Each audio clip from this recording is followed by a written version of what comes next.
আসসালামু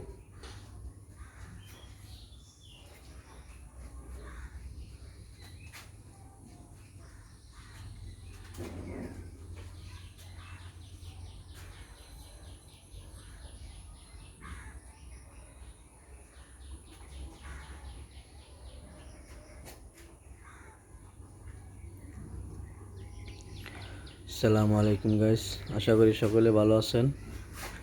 আপনাদের মাঝে আবার একটা ভিডিও নিয়ে চলে আসলাম। 3টা ওয়ার্ড্রপ, 2টা 6 পড়ি, একটা 5 পড়ি। যদি ভালো লাগে অবশ্যই ভিডিওটা লাইক কমেন্ট শেয়ার করে দিবেন।